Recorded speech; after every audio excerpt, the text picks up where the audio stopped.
Bismillahirrahmanirrahim. Assalamualaikum warahmatullahi wabarakatuh. Alhamdulillah wassalatu wassalamu ala Rasulillah Sayyidina Muhammadin ibni Abdillah, amma ba'd. Alhamdulillah, ini adalah pertemuan yang ketiga di kajian kitab Lubbul Usul, dan kita sudah sampai di definisi al-fiqh. Dan di pertemuan sebelumnya kita sudah membahas tentang usul fikih. Dan kita katakan bahwasanya usul fikih terdiri dari 3 pembahasan. Yang pertama adalah dalil-dalil fikih yang bersifat ijmal atau global, bersifat ijmali. Kemudian yang kedua adalah bagaimana cara mengambil faidah dari dalil-dalil tafsili yang bertentangan. Kemudian yang ketiga, bagaimana keadaan seorang mustafid atau mujtahid. Qala al-musannifu rahimahullah Syekhul Islam Zakaria al-Ansari, wal fiqhu, dan yang dimaksud dengan fikih ilmun bihukmiyyin syar'iyyin amaliyyin muktasabun min dalilin tafsiliyyin.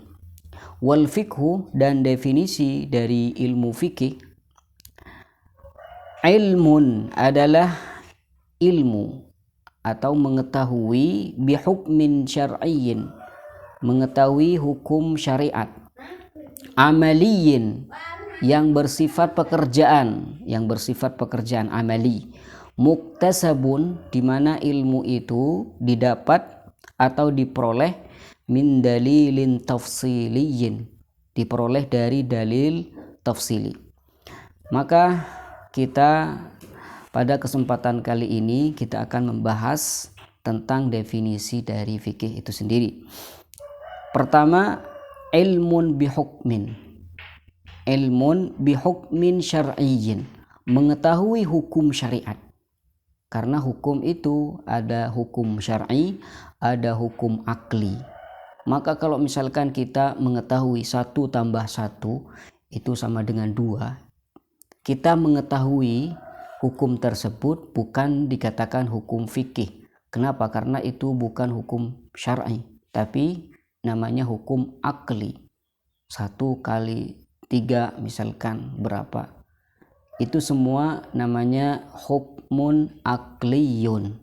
Hukmun akli, hukum akal. Jadi fikih adalah hukmun syar'i. Ilmun bihukmin syar'iyyin amali. Karena hukum syar'i itu ada hukum syar'i amali, ada hukum syar'i i'tiqadi, ada hukum syar'i secara pekerjaan atau tindakan perbuatan seseorang seperti sholat, zakat, puasa dan semacamnya. Itu namanya fikih, ya. Namanya hukum, bukan nama fikih, tapi hukum syar'i amali. Hukum syar'i amali. Ada hukum syar'i i'tiqadi, seperti kita yakin bahwasanya Allah itu ada, Allah itu satu, yakin akan itu semua, namanya hukum syar'i i'tiqadi, keyakinan. Maka hukum syar'i i'tiqadi itu bukan hukum fikih, melainkan hukum i'tiqadi, atau ntar akan dibahas di ilmu kalam atau ilmu tauhid. Kemudian dilanjutkan, muktasabun min dalilin tafsiliyin, di mana ilmu itu didapat, muktasab, diperoleh dengan ijtihad para ulama. Jadi apabila hukum syar'i amali diperoleh dengan ijtihad para ulama, itu namanya hukum fikih. Beda halnya dengan hukum syar'i amali tapi bukan ijtihadi, bukan diperoleh dengan ijtihadnya para ulama, seperti sholat 5 waktu itu wajib, puasa Ramadan itu wajib. Itu ma'lumun binad din bid-darurah, semua muslim mengetahui akan kewajiban yang tadi. Maka semua itu tidak dikatakan hukum fikih, melainkan hukum i'tiqad, hukum keyakinan. Sehingga orang kalau tidak percaya sholat 5 waktu itu wajib, hubungannya bukan dengan fikih tapi dengan i'tiqad atau keyakinan. Hukum keyakinan ini dikenal dengan ilmu tauhid atau ilmu kalam. Makanya di sini muktasabun min dalilin tafsiliyin. Kita sudah bahas sebelumnya tentang dalil tafsili, perbedaan dalil tafsili dengan dalil ijmali. Jadi seperti apa contohnya hukum fikih? Seperti hukum bahwasanya laki-laki menyentuh perempuan dapat membatalkan wudhu. Itu hukum syar'i amali diperoleh dengan ijtihad para ulama. Para ulama ijtihad mengeluarkan semua kemampuannya untuk mendapatkan hukum itu. Tentunya dengan ini yang dimaksud dengan ijtihad. Maka hukum yang diperoleh dengan ijtihad para ulama itu namanya hukum fikih, bukan hukum i'tiqad.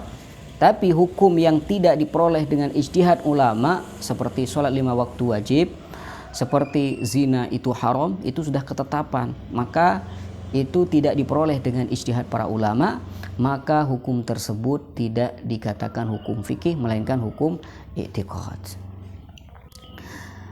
Muktasabun min dalilin tafsilin. Ya, jadi saya ulangi lagi, yang dikatakan fikih adalah mengetahui hukum syar'i, hukum syariat yang bersifat amali bukan i'tiqadi, di mana hukum syar'i tersebut diperoleh dengan ijtihad para ulama. Contohnya seperti niat wudhu wajib, itu ijtihad para ulama. Buktinya ulama ikhtilaf di sini. Terjadi perbedaan ulama, ada yang mengatakan niat wudhu itu wajib seperti yang dikatakan oleh Imam Syafi'i, ada yang mengatakan tidak wajib seperti yang dikatakan oleh Imam Abu Hanifah.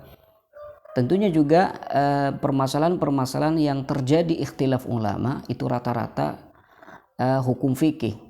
Semuanya ya, semua yang kalau terjadi ikhtilaf ulama pasti itu hukum fikih. Rata-rata seperti itu. Makanya apabila hukum bersifat keyakinan itu tidak ada ikhtilaf ulama, seperti sholat 5 waktu itu wajib, tidak ada ulama yang ikhtilaf di sini. Juga contohnya seperti zakat itu wajib, ya, itu tidak ada ikhtilaf ulama. Puasa Ramadan wajib, ya, tidak ada ikhtilaf ulama di sini. Maka itu yang dimaksud dengan ilmu keyakinan, ilmu i'tiqad. Beda halnya dengan ilmu fikih. Dan ilmu fikih itu semuanya madhnunat. Jadi tidak sampai pada tingkatan yakin. Walaupun yakin, ya, dikatakan oleh ulama dhannun qawi, prasangka yang kuat. Jadi ini adalah ringkasan dari kajian kita pada kesempatan kali ini. Insyaallah kita akan lanjutkan di pertemuan yang akan datang. Wassallallahu wasallam ala sayyidina Muhammadin wa ala alihi wasallam walhamdulillahi rabbil alamin.